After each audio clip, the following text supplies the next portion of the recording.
Lex on January 6th is the bridge burn. Why do you guys keep posting this clip? This clip is like months old or a year plus old, isn't it? Why, are you guys pretending, or do you think that this is like a new clip? Let me actually comment on that. Or did he bring this guy back again and do a newer video on it? Because once they got into the Capitol, they had no plan what to do next. What were they going to do? You know, steal stapler from Nancy Pelosi's office. They didn't seem to have a plan, and then what ended up happening, they left the building. Well, that would be the case. That's not a big deal because their intention was not to overthrow. Their intention was to protest, because if the intention was to overthrow, it would be much more organized. I think the evidence is pretty overwhelming that they intended to. I hate that saying. If the intention was, okay.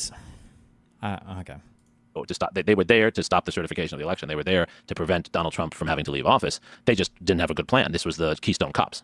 So you're saying there is some statistically some possibility that this would have succeeded at halting the basic process of democracy. It did. It did. It did. The insurrection part of January 6th was a success. It worked. The goal was to delay the certification of the vote. That's all the goal was, and it worked. The part that didn't work was the coup part that Donald Trump was trying. Pence didn't come through for him. That's the part that failed. The insurrection part worked. You could imagine a scenario where it might have, if they had gotten lucky. Sure. If they had caught the vice president. But what could have, if they caught the vice president? They couldn't go on and certify then. He has to be there. No, but don't you think that would resolve itself through police? It would resolve itself? How? Police action and so on. My question is how much is this individual hooligans and how much of this is a gigantic movement that's challenging the very fabric of our democracy? It literally was tens of thousands of people. What do you mean? A gigantic movement. But it was a small coup d'etat that could have actually made the transition much more difficult. Was there a scenario where Donald Trump stayed in office legitimately? No. But was there? We don't know that. This guy doesn't even give enough credence to it. Although I don't know how old this video is or how much research he's done into it. But the issue is not the realistic path where Donald Trump stays in power. It's not that, oh my God, they took Pence and now everybody agrees that Donald Trump is the president. The issue is that Pence gets either captured or the certification gets delayed some number of days, like more than a day, and then people aren't sure procedurally what the callback into Congress is supposed to look like. And then you have a lot of confusion around, well, we don't know what to do now. Trump is still president. Trump is still the head of the military and the head of all these executive agencies, and Trump and his cronies could continue to meddle with and with. For instance, what if they try to call Congress back into session, but now those 11 senators that were supporting Trump, what if that grows to 20 or 30 or 40 or 50 now that don't want to participate in the certificate, right? These are all the issues that come up. People seem to think that the only path to success was some crazy, an F-16 bombing the Capitol or, helicopters landing, Apaches like landing on the Capitol with Trump stepping out and declaring himself a dictator. No, it would have just, as long as you can cause sufficient confusion and then more and more people start to kind of like move over, like, maybe this is some real shit. That's the issue, right? A scenario where they created a great deal of chaos that further undermined our democracy. Actually, yes. Here's how it would happen, right? Yes. Okay. True. Yeah. Okay. They capture Pence, right? They either kidnap him and try to ransom him, or which is what they were trying to do with the Michigan governor, Governor Whitmer, or they kill him. And then Donald Trump says, okay, well, there's no vice president, so you can't certify. Oh, okay. Yeah. Okay. Sorry.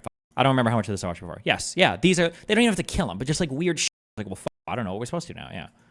The Senate would choose someone else to be vice president, but Donald Trump says, no, that's not legitimate. Do you think it's possible Donald Trump would say something like that? Absolutely. Would Donald Trump really do that? I disagree with you. He said that. On what basis? That morning that Pence should not certify. Yes, he said that morning. He did. There's a difference. Multiple times. Between sort of Twitter rhetoric. No, he said it. No, that's not just Twitter rhetoric. He said it in real life. He said it behind the scenes. He had a ton of people working collectively towards that behind the scenes over and over and over again. At a rally. Sure, rally rhetoric. And there is a threshold. It feels like a big leap. He asked people. It's not a big leap. That was the plan the whole time. It is a big leap, but he made the leap. He already leapt. It was a big leap. He leapt it. It's already been leapt. There are no more leaps to leap. Around him in the Oval Office how he could make that happen. He tried to get a new person appointed attorney general who would do that. He tried to find legal justification for it. How do you ensure when you're doing research, you're not just going down a confirmation bias rabbit hole? I'm a lawyer, so I try and read negative and positive treatments of case law. I mean, it depends on what you're researching. I guess like for the J6 stuff, there's so much testimony that I could just read what everybody involved in the situation thought that they testified to under oath. You can try to research opposing viewpoints. The issue for the J6 stuff is there are no good opposing viewpoints. Everybody admits that they basically either lied, like Giuliani and Powell, or they ask for criminal immunity like Donald Trump, or they're just or they just admit to everything like Bannon. I mean, what are you gonna? There's like no opposing. There is no like reasonable opposing view on it. I don't think. Yeah. I think the evidence is overwhelming that Trump was supportive of efforts after the election didn't go the way he wanted to keep him in office. And whether that's legally actionable and whether one thinks that means he's a bad president or not is a matter of opinion. But facts are facts. Yeah, I just wonder if it's possible for him to have stayed president in this kind of context. To me, it seems like a heated, just like you said, elections can even be violent. They're heated. People are very upset. When Donald Trump won the presidency in 2016, I was in Cambridge, Massachusetts. He's going to say Hillary Clinton was mad, or they said he was an illegitimate president, but it wasn't at all the same. The immoral. I mean, if there was any way to channel that anger, I think people would be. It's not about just emotions and angers. It's about stay in office. Yep. To imperil people's lives, to distort our government on a scale we had not seen before. And these are not opinions of mine. We have the documentary evidence. We have the testimony from people about this. We can differ over what you think of his presidency as a whole. We can differ over whether you think he should be held legally responsible. Those are matters of opinion. But the facts are he sat on January 6th, watched it on TV, did not send did he ever send any protection for Congress? That is his job. Lex is going to bring up that he tweeted for them to go home or stay peaceful. And throughout continued to ask how the certification could be prevented. To you, that's not incompetence, that's malevolence. Absolutely. If I watch my children getting harmed and I don't do something about it, I'm watching it. And in fact, I take action that tries to help those who are doing the harm. You would not just say I'm an incompetent president. You would say I was a negligent parent, and you'd call parental support to take away my children. I was troubled by the way the press covered it, that they politicized the crap out of that. And not just the press, but also Congress itself. It just seemed like impeachment and all this. It just seemed to be a kind of circus that wasn't interested in democracy. It has to be just he just doesn't have the factual accounting of it.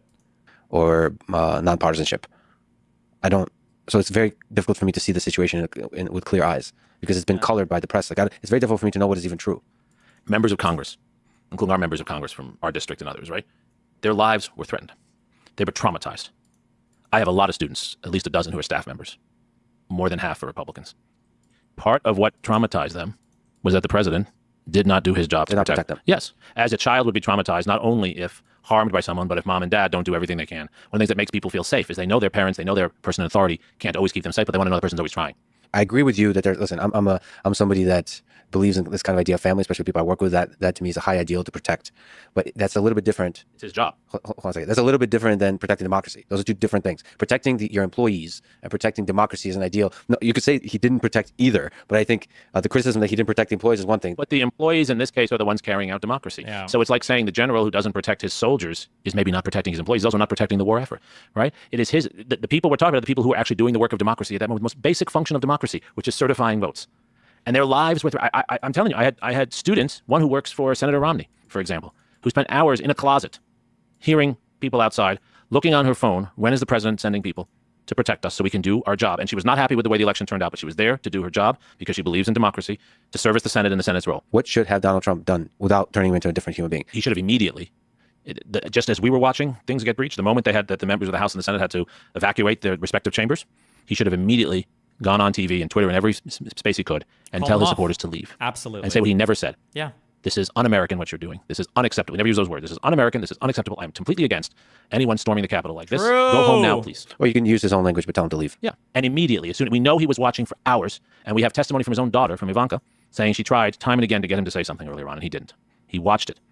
He can still criticize all the politicians. He can criticize everyone he wants, but he should have told him to leave. All he has to do in that moment is basic protecting democracy, protecting the Capitol. Leave. Tell them to leave and do everything he can to find any kind of force he can give to go protect the Capitol.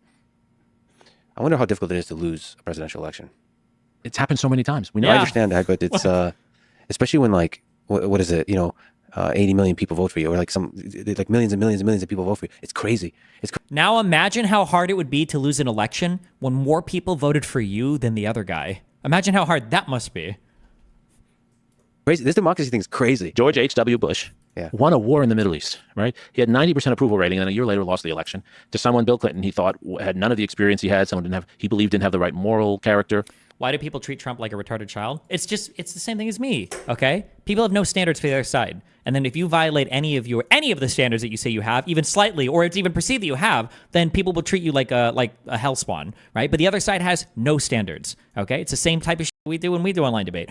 Well, what about Destiny? Didn't you not check read this exact thing, blah, blah, blah? And it's like, hold on, wait, excuse me, sir. You don't know anything about literally this entire topic. Why the do you think you're going to dig through with a fine-tooth comb and try to hardcore act like you can stay in a strong position because you can micro-challenge one interpretation that I might have about an underlying citation on a paper that you read an AI summary of? Wait, excuse me, what?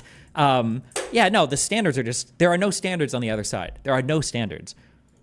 And Bush did everything he could to help the next president get started well, and they became good friends. Yeah. George W. Bush, he didn't love Obama. That's considered one of the smoothest transitions. George W. Bush ordered every single person in his administration to do everything they could to help the new administration. That's what a leader does. Yeah, humility is one of. Can you explain the psychology of Lex and why he is something Trump here? It just feels really good to be against an establishment. You feel like there's just something about like you walking around knowing, look at these sheep. Look at these sheep. I know the truth. I know so much about the wool that's been pulled over your eyes, you silly idiots. Like, you don't know anything like I know about everything. One of the things I admire in leaders. Well, that felt heated. Speaking of which, can you just linger on how do you think we can heal the divide in this country? Do you think it's possible? There feels to be a strong division. I think we can heal the divide. I think, as you said, there's so many opportunities with new technology to bring people together, just as we're using it to tear them apart. I have the best job in the world because I get to teach so many students. I'll have 300 in my class in the spring in my U.S. history class. And what I found with my students is they're mostly not Democrats or Republicans. They mostly care about the same things. Every one of my students seems to care about climate change. Oh, I thought you were going to say TikTok, but okay. Yeah, second to that, climate change. And I think they offer a new future for us. And here's what else. Or just red pill movement. This is the way you see the way you see society, the way you see the world. The extremism is there, and part of that is kind of to steal that perspective. I mean, how do you think people can break out of that mentality, bring them back to other people? The issue is that once you start down a road, it's so easy for you to get pushed so quickly. Like I saw it happening with Sneeko, right? Where as soon as he got a little bit more radical, like once he got banned from YouTube, Sneeko's the next 10 years of Sneeko's life was set in stone. Like, oh, he got banned from YouTube. Oh, well, everybody on that side is going to be shit. Everybody on the other side is going to welcome him, and then that's it. Now they're gone forever. Because your critical thought is gone. It's all social. It's all social groups, right? Well, those people are mean to me. These people are nice to me. Why the fuck would I believe anything those people say when these people are so much cooler? And that's it. Yeah. Hold on. Let me use the restroom real quick, and then we're gonna ask a couple shopping questions, and then we're gonna do boring stuff. I think maybe. I appreciate that, Destiny. All right. Bye. Remember to hit that like and subscribe, and don't forget the notification bell so that my videos show up right in your feed.